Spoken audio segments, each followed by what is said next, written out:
Bonjour à toutes et à tous, bienvenue à ce nouveau Good Morning Market. J'espère que vous avez passé un excellent week-end, que vous êtes en forme pour attaquer cette nouvelle semaine. Nous sommes aujourd'hui le lundi 22 mars 2021. Et en Asie, les actions ont évolué en ordre dispersé. Tout d'abord en Australie, on a un S&P ASX 200 qui a gagné 0,66%. Le Kospi coréen est resté quant à lui relativement stable. Les indices chinois ont progressé, mais le plus important c'est le Nikkei. Le Nikkei qui s'est replié vendredi de 1,4%. Il perd à nouveau 2%. Alors vendredi c'était à cause de la BOJ, la Banque du Japon qui est habituellement prévisible et très accommodante. Elle a décidé de modifier sa politique de rachat d'ETF de 6 000 milliards de yens, tout en élargissant la fourchette de négociation des rendements à 10 ans, à 25 points de base. Alors précédemment, cette même fourchette était à 20 points de base. Donc élargissement de la fourchette des rendements à 10 ans. Et à noter qu'aujourd'hui, la baisse de plus de 2% est due à la chute de la livre turque.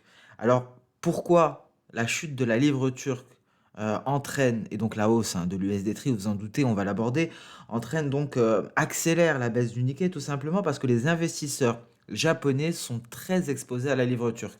Donc un Nikkei qui est sous pression suite à la BOJ et aujourd'hui suite à la hausse considérable de l'USD-TRI, donc à la baisse de la livre turque. Une livre turque qui a plongé après que le président Erdogan a renvoyé le gouverneur de la CBRT, Nassi Akbal. Alors c'est une décision qui est intervenue juste après que la CBRT ait augmenté ses taux de 200 points de base jeudi. Concrètement, la CBRT tente de combattre l'inflation, d'arrêter les sorties de capitaux dans un contexte de pandémie. Il faut savoir également qu'Erdogan est connu pour sa pression en faveur des taux d'intérêt bas. Et donc cette augmentation des taux de 200 points de base est très mal passée.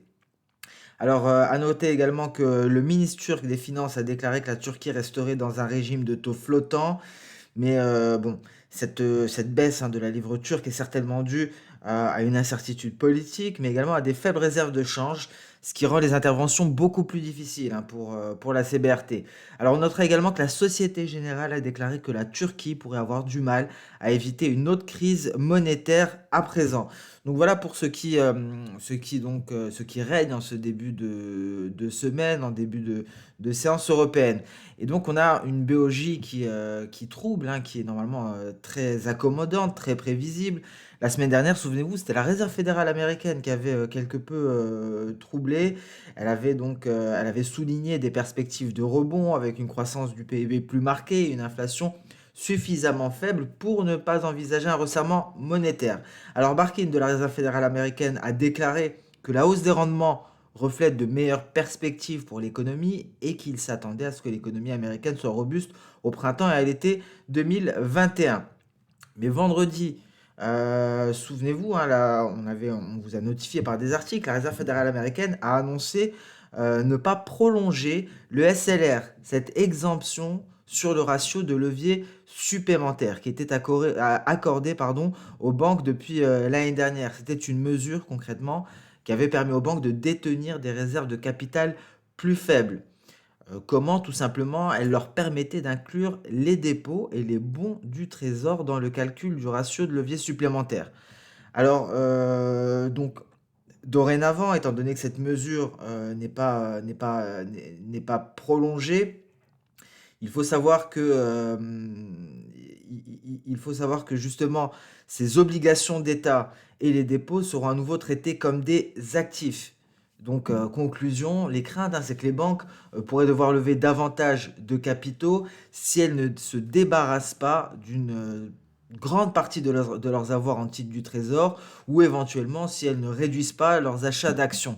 Donc voilà pourquoi on a eu un repli vendredi après-midi, cette séance, cette journée des quatre sorcières. Donc concrètement, ce qui règne depuis vendredi, ce sont des banques centrales qui sont en train de semer le trouble sur les marchés, la Réserve fédérale américaine et la BOJ. Et nous avons bien entendu cette hausse des taux de la CBRT qui n'a pas plu à Erdogan et nous allons le voir l'effet sur l'USD-TRI. Donc voilà Pour le contexte de marché, hein, ça change un petit peu. On sort un petit peu du 10 ans américain qui est en train de consolider. On l'avait dit, il est sous une résistance majeure. Donc consolidation, mais attention, la rotation sectorielle pourrait se maintenir. Alors, que nous réserve cette première séance d'un point de vue calendrier économique? Il n'y aura pas de données majeures. Pas de données majeures aujourd'hui, mais ce qui retiendra notre attention, notamment, ce sont ces discours. C'est le FOMC, c'est la Réserve fédérale américaine, étant donné qu'il y aura donc le discours du président de la Fed, Jérôme Powell, qui abordera les innovations en matière de banque centrale au cours d'un événement qui est organisé par la Banque des règlements internationaux, l'ABRI. Donc voilà pour le calendrier économique. On va s'intéresser immédiatement aux indices boursiers. Une fois n'est pas coutume, on va débuter par le Nikkei. Un Nikkei qui a une configuration très intéressante. On va le voir. Alors on va commencer plutôt par les données journalières dans notre nouvelle habitude, si je puis dire, d'analyse en triptyque. On remarquera tout de même, hein, il y a eu un franchissement de Kijun, certes, et d'ailleurs, hein, vous voyez l'ampleur du rebond également pour le Nikkei depuis le creux de la crise de coronavirus. On a un nuage ici en support. Il faudra s'en affranchir, bien entendu, pour envisager de réelles perspectives baissières. Ça, ce sont les données journalières. Mais les données H4 sont un peu plus baissières, si je puis dire. On repasse en données H4. On est en train de franchir cette oblique en pointillé qui vient relier les différents creux. Et on est passé par un twist. Encore un bel exemple hein, ici de théorique. Ishimoku, ce passage par un twist qui est facilité. On remarquera qu'avant le Nikkei était passé par une faiblesse de nuages. On remarquera par ailleurs ici que la traversée avait été facilitée par un gap breakaway, un gap de rupture. Hein. Ici, c'est plutôt une zone de gap hein, à ce niveau-là. Donc, ici, probable signal baissier du Nikkei en données H4, traversée de nuages. C'est un signal de vente. On regarde les prix au présent. On passe au passé à présent. Ce qui nous intéresse, c'est la Chikou Span.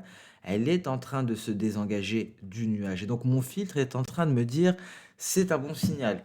C'est un bon signal, mais attention, on pourrait avoir un léger pullback en direction de cette oblique haussière, ce qui permettrait, ce qui se matérialiserait par un rebond de la Greenspan sur cette oblique baissière, sur cette oblique haussière ici.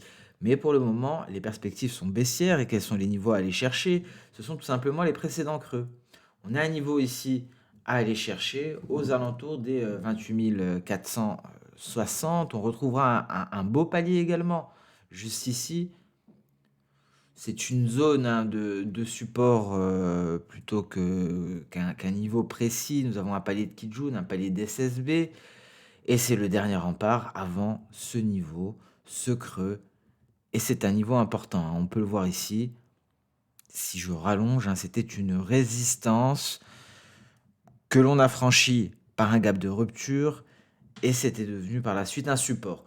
Donc voilà pour les niveaux à aller chercher pour le Nikkei. Un Nikkei qui a été pénalisé tout d'abord par la BOJ et d'ailleurs hein, le chef économiste XTB a publié une note que je vous ai transférée vendredi hein, concernant justement cette politique de la BOJ. N'hésitez pas à la consulter. Et donc une pression supplémentaire qui est intervenue suite à cette chute de la livre turque. On va finaliser cette analyse par des données H1. Alors les données H1, le franchissement de nuage s'est fait bien avant cela, hein, on peut le voir à ce niveau-là. Et donc, s'en est suivi une belle accélération baissière. On a temporisé quelque peu sur un niveau ici de support. Et nous avons un gap baissier qui vient nous placer sous cette oblique haussière en pointillé. Donc voilà pour le Nikkei, on passe par le DAX. Un DAX qui était sous pression hein, lors des premières minutes de négociation. Il retrouve des couleurs, il est allé tester sa Tenkan. Hein, je vous rappelle la précision des différents outils que nous avons combinés, ce qui nous a permis, dans un premier temps, d'avoir un premier objectif avec cette projection d'Osoda. C'était l'objectif E. Second objectif qui nous était fourni par les retracements externes de Fibonacci à 161,8%, 14 793 points. Très précisément le niveau que nous sommes allés chercher depuis, nous sommes repliés, nous sommes allés chercher notre moyenne de court terme, notre moyenne du point haut et du point bas sur les 9 dernières périodes. Hein. C'est la formule théorique de la Tenkan. Voilà pour les données journalières. En données intraday ici, on a tenté de casser la borne supérieure de notre précédent range. C'est invalidé, hein. On voit ici, nous avons des mèches inférieures à l'intérieur. Il y a des acheteurs. Il y a des acheteurs et la résistance, quelle est-elle? Tout simplement notre précédente projection de soda. La résistance est à 14 666. Une résistance qui coïncide avec un palier de SSB, mais également un palier de Kijun. Alors c'est aussi très précis, ça concorde, et à ce niveau-là, donc il y aura une certaine difficulté à passer au-dessus. Si on passe au-dessus, on intègre le nuage, on tente d'aller chercher notre point E qui correspond à une précédente projection d'Osoda de plus long terme. Je vous rappelle on a, si je puis dire, découpé un petit peu ce mouvement pour avoir un peu plus de précision avec une projection d'Osoda de court terme et une projection de long terme, toutes deux atteintes. Ça, c'était les données H1. Je ne suis pas passé, il me semble, par les données H4 que nous donne le H4. Pas grand-chose de plus, hein. Concrètement, on retrouve les mêmes projections, bien entendu. Et on voit ici ce support qui a été trouvé sur la borne supérieure du range. On passe sans plus tarder sur le Nasdaq. Alors un Nasdaq qui rebondit, un Nasdaq qui a un petit peu de marge de manœuvre à la hausse depuis qu'il est sorti de son nuage par le bas. La lagging span n'intègre pas le nuage.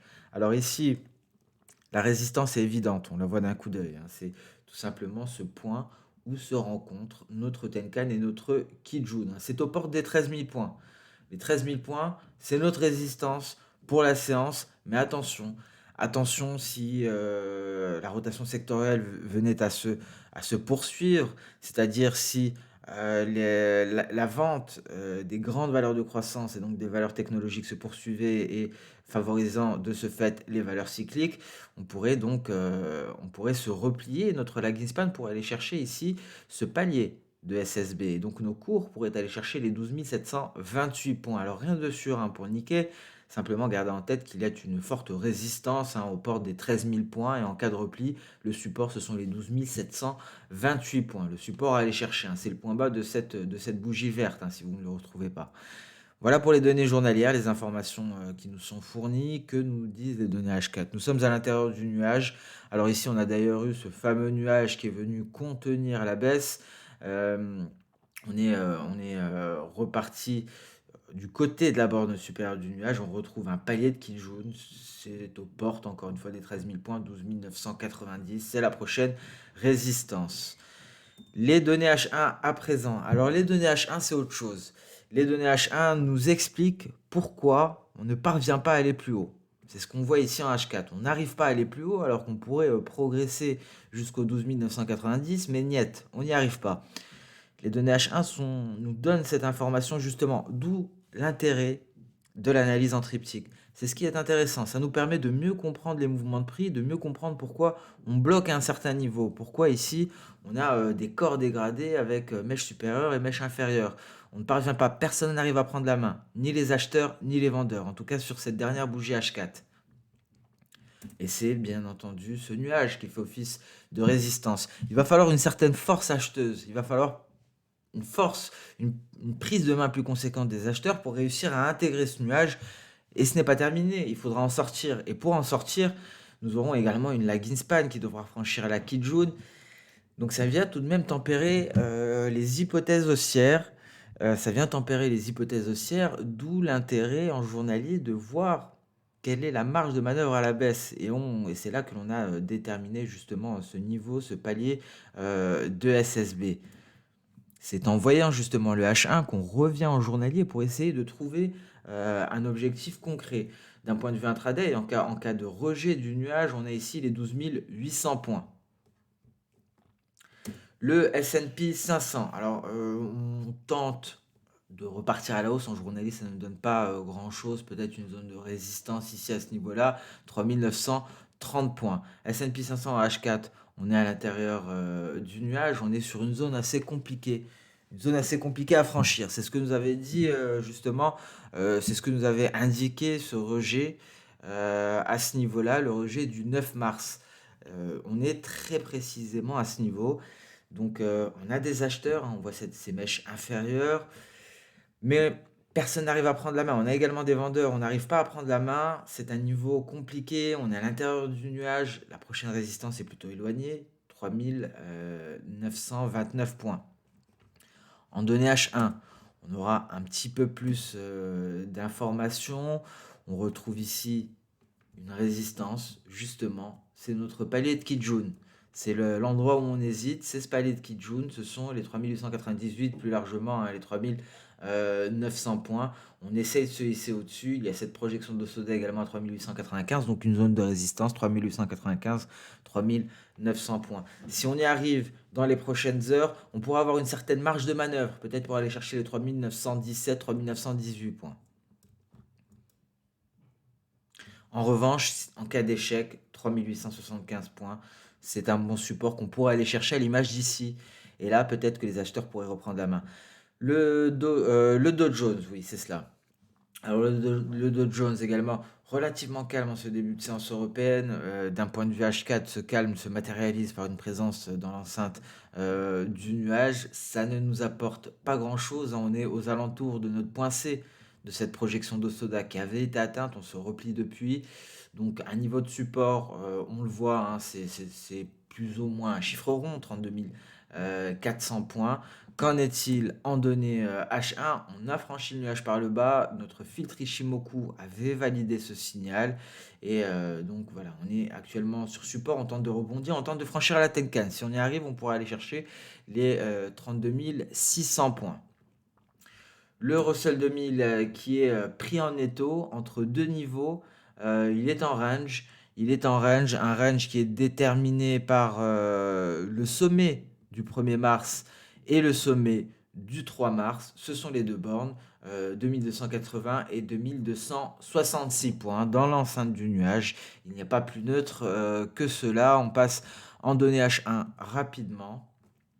On voit une pression baissière sur le nuage et on voit que cette borne inférieure justement correspond à un palier de Kijun, d'où l'intérêt encore, et je ne cesse d'insister, l'intérêt de ces paliers de Kijun. On passe au Bitcoin. Des crypto-monnaies. Alors le Bitcoin qui a clôturé dans le rouge la semaine dernière, on entame cette semaine également en territoire négatif. Et donc ici on voit en données journalières pas grand chose, on est plus ou moins en range. On tente de sauvegarder la Tenkan en tant que support. Alors ça ne nous donne pas plus d'informations que cela en données H1. Les données H4, c'est mitigé. On trouve un support. Alors ce niveau était important, on ne cesse de le souligner, les 57 300 $. C'est le seuil qui nous permettait d'envisager de nouvelles perspectives aussi. On a échoué, on est reparti à la baisse, on a longé le nuage. On voit l'importance d'Ishimoku, hein, quel que soit l'actif, que ce soit des crypto-monnaies, que ce soit des matières premières, que ce soit les actions, que ce soit les indices, même sur les ETF, Ishimoku est très pertinent. Et donc, on le voit de par cette précision de notre nuage qui est venu contenir la baisse et on en sort par le haut. On en sort par le haut à l'heure actuelle. On va essayer de s'intéresser un petit peu au passé, ne pas rester seulement uniquement focalisé sur le présent. On voit qu'on a une lagging span qui a du mal à passer sa Kijun. Elle a préféré s'attaquer à cette bougie verte. Après, il faudrait tout de même attaquer le nuage, hein. À ce niveau-là, il y a des obstacles. Donc on pourrait assister à un éventuel rebond ici hein, sur ce niveau de support. On est très précisément sur un point des SSB. Et donc, les 57 300, ça reste un très gros niveau. C'est un niveau que l'on garde sous surveillance. Alors, pour le moment, rien n'est dit, hein. On pourrait se replier comme on pourrait partir à la hausse pour tenter de marquer de nouveaux records. Il faudrait réussir à sauvegarder les 57 300 $. Si on franchit le nuage par le bas, cela pourrait aboutir, on le voit ici, hein, on a pratiquement rien pour tenir les cours jusqu'aux 53 070 $. Donc concrètement, prudence. Pour le moment, rien n'est dit sur le Bitcoin. L'Ether. Alors l'Ether est sorti de son nuage par le bas. Et pour le moment, on a une lagging span hein, qui vient s'embourber dans des obstacles. Elle pourrait poursuivre ainsi. Et si on parvient à se désengager des bougies, on pourrait aller chercher le bas de nuage. Donc on pourrait envisager un repli pour l'Ether. Pour le moment, rien de très précis. On passe à présent sur le marché des matières premières. Ensuite, on va passer sur le marché d'échange. Le marché d'échange, nous n'allons pas débuter par le billet vert pour une fois. Nous allons débuter, vous l'aurez compris, par l'USD-Tree. Alors en mensuel, c'est toujours la situation est toujours la même. On a tout de même ici, on le voit, en données hebdo. Alors on a clôturé la semaine dernière dans le vert. On n'est pas allé jusqu'à la borne inférieure du nuage, incapacité. Et ça se traduit cette semaine, ce début de semaine débute par du rouge, un repli du métal jaune. Alors est-ce le retour de la baisse du gold? On est toujours en étau entre la Tenkan et la Kijun, un étau qui s'est certes resserré, mais ça tient toujours. Ça tient. On a testé la Tenkan, on est reparti quelque peu à la hausse, ça tient toujours. Pas de signal pour le moment. Il faut attendre un passage, une clôture sous la Tenkan pour espérer un retour vers les 1700 $, voire 1690. Et par la suite, si on casse les 1680, on pourra aller beaucoup plus bas, en dessous des 1600 $, c'est-à-dire les 1560 $, voire les 1585 $. Mais pour l'heure, ça tient toujours. On le voit ce range, on le voit ce resserrement de la Kijun et de la Tenkan. Alors très probablement, on aura des mouvements lors des prochaines séances. Cette semaine en tout cas. On en reparlera, j'en suis persuadé. En données intraday, en données H4, pas grand-chose, hein, on le voit ici. On franchit la Kijun, on a un support, c'est notre nuage. On va passer sur les données H1, on ne le fait pas souvent sur le gold. On a franchi le nuage par le bas, on a une lagging span qui tente de repartir à l'attaque de ces obstacles qu'elle a franchis précédemment. Le silver, lui, également passé par le bas de son nuage. Premier signal de vente ici pour le silver, validé par la lagging span qui sort par le bas de son nuage. Donc le silver, lui, est peut-être donne un peu plus d'indications que le gold, hein. Le gold en données H4, on a tout de même un support ici, notre nuage. Le silver a franchi ce support, hein. Il est passé largement sous les 26 $. On le voit ici, hein. C'était le franchissement de tous ces niveaux-là. On est sous le nuage. Donc prudence tout de même, hein, sur les métaux précieux. Le pétrole qui a terminé la semaine clairement dans le rouge, hein. C'est une fin de semaine qui a été pénalisante pour l'or noir. On est allé chercher ce fameux support qui est composé de notre Tenkan et de l'oblique baissière qui relie les différents sommets, des sommets qui remontent à très loin, qui remontent à 2013 même. Et donc on tient pour le moment pour le WTI aux alentours des 61 $, mais car il y a un mais. Alors, on le voit ici en données H1, on va regarder les données H4 après, on le fait dans le désordre. On a un nuage que l'on a du mal à franchir, qui exerce une certaine pression. On a tout de même trouvé un support, c'est cette Kijun. On tente la réintégration à l'heure actuelle et la seule chose qui permettrait d'envisager des perspectives haussières, ce serait une sortie du nuage par le haut, concrètement, réussir à se hisser au-dessus des 62 $ le baril. C'est ce que nous disent les données H1. Que nous fournissent les données H4, pas grand-chose d'exceptionnel. On retrouve ce niveau des 62 $. C'est notre Kijun. Par contre, on a une certaine marge de manœuvre en H4 en cas de franchissement. Et par la suite, ça sera beaucoup plus compliqué car on aura un nuage qui va venir exercer une certaine pression baissière. Donc le pétrole Brent, à présent, on tente de se hisser au-dessus des 64,40. 64,40, c'est le niveau. Souvenez-vous, 64,40, c'est l'objectif théorique de cette figure en ETE qui a été réalisée très longtemps après. Elle nous a donné du mal, cette figure, mais elle nous a tout de même fait plaisir, elle nous a tout de même impressionné. Et plusieurs éléments venaient indiquer que l'objectif allait être atteint, hein, cette incapacité à franchir l'extension de la ligne de coup. Ensuite, on passe sous le nuage, incapacité à repasser au-dessus. On casse la Kijun, incapacité à passer au-dessus. Et on s'écroule. Objectif théorique atteint. On va plus loin parce que confinement en France annoncé, ce fameux jeudi à 19 h. On le retrouve ici, le 18 mars à 19 h. On repart à la hausse, parce que bien entendu, hein, ce n'est pas seulement par rapport à la France, ça vient confirmer les craintes d'une progression de la pandémie en Europe. On repart à la hausse, on revient chercher l'objectif théorique, mais à présent, on a un nuage tout de même qui vient exercer une certaine pression baissière. Donc prudence sur les pétroles avec une baisse qui pourrait s'approfondir, hein. Pour le Brent, il faudrait repasser au-dessus du seuil psychologique des 65 $. Alors le copper, hein, toujours, dans son range, un range qui commence à se, dessiner, clairement. Il y a énormément d'hésitation. On oscille entre haut de nuage et bas de nuage, entre, sous, le MA100 et au-dessus. Donc, pour le moment, pas grand-chose. Le blé finalement l'a fait. Il y avait eu un rejet, on avait dit que la prochaine fois serait très certainement la bonne, et la fois d'après, effectivement, c'était la bonne. On se maintient à 600, aux alentours des 624,60 cents le boisseau, une baisse qui pourrait s'approfondir en direction des 613. Légère tentative de rebond pour le gaz naturel qui vient s'écraser sur une résistance aux alentours des 2,550. Nous allons passer à présent sur le marché d'échange et c'est très beau ce que nous a fait l'USD Tree. Alors on est déjà reparti à la hausse ici, hein. Il y avait tôt ce matin, c'était une très belle opportunité une fois que l'on avait comblé plus de 50% de ce gap haussier.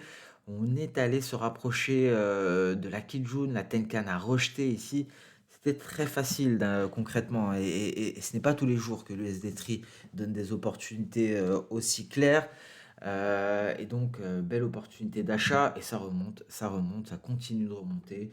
Ici, on aura une résistance à 8,040 avant d'aller chercher éventuellement ce niveau 8,19, ouais, 8,190 on va dire. Mais en tout cas, ça continue de remonter, hein. Donc, la faiblesse de la livre turque continue de s'accélérer malgré une tentative haussière. Je parle de baisse alors que ça monte parce que je parle de livre turc et donc lorsqu'il s'agit d'USD Tree, c'est l'inverse, hein. Si la livre turque baisse, l'USD Tree monte. Et là, ça continue de monter.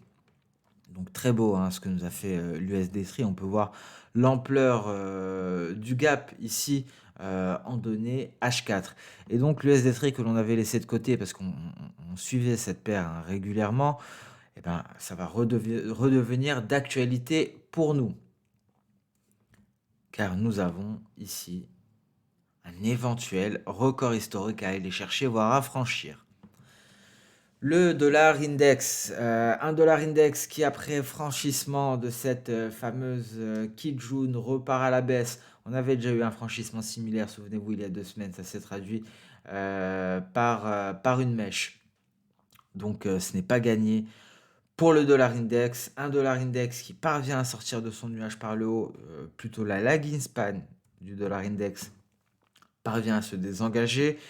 Donc c'est beaucoup plus simple à présent, hein, d'envisager des perspectives haussières. C'est ce qu'on attendait d'un point de vue journalier. Il faut le confirmer d'un point de vue hebdomadaire à présent. Tout cela maintient la pression sur l'euro, un euro qui tente à l'heure actuelle de se hisser au-dessus des 1,19. On a eu, on le voit ici en données journalières, un gap comblé et donc il faudra réussir à aller chercher notre Tenkan. Un tel scénario se traduirait par une baisse du billet vert aux alentours des 91 750, ce qui ne remettrait pas en péril la hausse du billet vert, hein, parce que cela se traduirait par quoi? Si on venait chercher ce niveau-là à 91,750, ça correspond à un repli de la lagging span en direction de ce plat, de ce palier de SSB. Donc il faut raisonner comme cela. Donc c'est ce qui nous permet de voir jusqu'où peut se replier le dollar index sans mettre en péril cette hausse suite à un signal validé, un signal d'achat validé par la sortie par le haut de la lagging span. D'un point de vue intraday, très beau rebond en direction de la Kijun et ça pourrait caper la hausse justement. Et on a juste après un nuage qui vient renforcer la pression. Voilà pour l'euro-dollar et donc avant d'envisager des perspectives haussières, il faudrait une sortie par le haut 1,1931 pour espérer un retour au 1,1950. Donc on en est bien loin pour le moment. L'AUD USD, rien à signaler. L'AUD NZD, on donne un signal de vente, hein, vous le voyez, on sort du nuage par le bas et on pourrait aller chercher ici les 1,077 50 même. Et donc cela correspond à cette moyenne mobile exponentielle à 200 périodes avec une lagging span qui pourrait accélérer en direction de cette faiblesse de nuage. Donc prudence, hein, une baisse qui pourrait s'accélérer sur l'AUD NZD au cours de cette séance. Le GBP USD à présent donné intraday Alors pas grand-chose, on rebondit sur le nuage. Alors, justement, on était en range, hein, pendant assez longtemps, toute la semaine dernière, un range qui était, compris, voilà, les 2 bornes avec même un range plus restreint ici si on prenait en compte la Tenkan. À présent, c'est le nuage qui nous permet de rebondir. Je vérifie juste quelque chose et je vous, personnaliser l'affichage du graphique. Je vous recommande de le faire. C'est ce que je fais. Voilà, donc je m'en doutais en voyant cette bougie ici. Alors cliquez sur exclure les bougies du week-end. Voilà, donc j'avais un doute justement, je me disais qu'on n'est pas allé jusqu'au nuage, qu'on n'était pas allé jusqu'au nuage, ça m'a faussé mon graphique. Alors faites-le, c'est assez important. Alors j'ai eu ce doute sur l'euro-dollar, je l'avais fait précédemment. Voilà, et cette bougie m'a mis le doute, justement. Voilà, donc le gap, avec une bougie qui donnait pas énormément d'informations, m'a mis la puce à l'oreille. Alors je vous recommande de le faire, ça nous permet de faire un point justement parce que on a les cotations du week-end. Vous savez que le forex, c'est 7 jours sur 7 et ça fausse quelque peu, hein, l'analyse, Ishimoku. Donc ce que je vous suggère et ça devrait vous mettre la puce à l'oreille également en voyant ce genre de bougie, le lundi, hein. Je reviens précédemment, il y avait cette bougie, qui m'a mis le doute, hein. Il me semblait qu'il y avait eu certes un gap, mais, il n'y avait pas eu une séance, une telle séance avec, si peu de volatilité. C'est justement le week-end. Ça change pas mal de choses parce que ça change tout le calcul Ishimoku. Alors si des fois vous n'avez pas la même chose que moi, c'est dû à cela. Alors clic droit, personnaliser l'affichage du graphique. Alors normalement c'était fait pour ma part, je ne sais pas pourquoi la plateforme me l'a enlevé. Exclure les données, les bougies du week-end. Et là, justement, c'est beaucoup plus cohérent. On n'a pas cette journée où on n'est pas parvenu à aller combler le gap. Vous voyez, ce gap, on vient le combler immédiatement pour aller chercher les 1,19. Donc, prudence à cela. Surtout en données journalières. C'est surtout en données journalières. Et ici, ça a tout changé, hein, sur le GBP USD. Ça me paraissait bizarre que l'on soit allé, chercher le nuage qui me paraissait, qui était relativement loin. Voilà ce que ça change et c'est cette bougie qui me l'a indiqué. Je n'avais pas dans mes souvenirs, je n'avais pas le souvenir justement d'une séance si peu volatile. C'est le week-end, ça n'a rien à faire ici et ça peut tout fausser. Donc exclure les bougies du week-end. Si lundi, vous avez une bougie de la veille relativement plate, c'est que vous n'avez pas exclu les bougies du week-end et je vous recommande de le faire, notamment si vous utilisez Ishimoku. Donc voilà, là c'est beaucoup plus concret. Je n'ai pas cette bougie-là, je vois que je suis pas allé jusqu'au nuage et que j'ai eu simplement une tentative de franchissement de cette borne inférieure du range que je tente de réintégrer. GBP-CHF en journalier.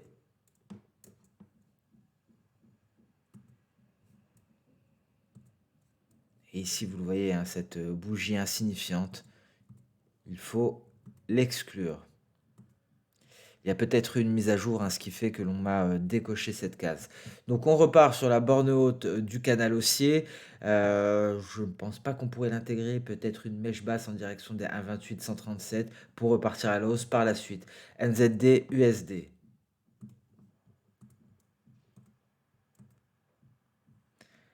Alors malheureusement, il n'y a pas de bouton pour appliquer à tous mes graphiques. Mais voilà, ça change absolument tout. Je le fais également ici pour l'USD CHF. Et vous voyez, une bougie, celle-ci va disparaître. Et voilà. Donc USD CHF, hein, on l'a vu, on a une grosse résistance à ce niveau-là. Rien à dire pour le moment, on pourrait même avoir une très belle vague éventuellement. Et je vais ajouter peut-être Ichimoku. Voilà, donc ici, effectivement, j'essaie de décanter ce mouvement. On a une première vague à ce niveau-là et c'est à la sortie de cette ETE. Les sorties de figures chartistes nous donnent le top départ des projections. On l'a vu, hein, précédemment, que ce soit un range, que ce soit un triangle. Ici, on a un V, c'était notre objectif et j'essaie de retracer le mouvement. Je débute ma vague où s'est terminé le précédent mouvement. Et là, j'ai une vague. Et si on parvient à franchir les précédents sommets, l'objectif est à 0,9524. Comme ça, on aura décanté ensemble un mouvement.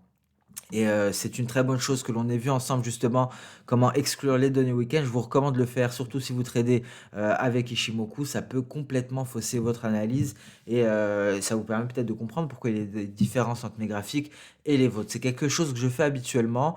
Pour moi, c'est fait en permanence, mais là, je pense qu'il y a eu une mise à jour et ça me l'a décoché. N'hésitez pas à le faire. Et sur ce, on met un terme à ce Good Morning Market. On le voit, le DAX tente de rebondir. Il va vers ça, cette fameuse résistance, palais d'SSB et de Kijun. Est-ce qu'on va l'intégrer ou non? Difficile à dire. En tout cas, on ne pourrait pas dès à présent envisager les perspectives haussières juste en cas de franchissement de ce niveau parce qu'on va intégrer le nuage.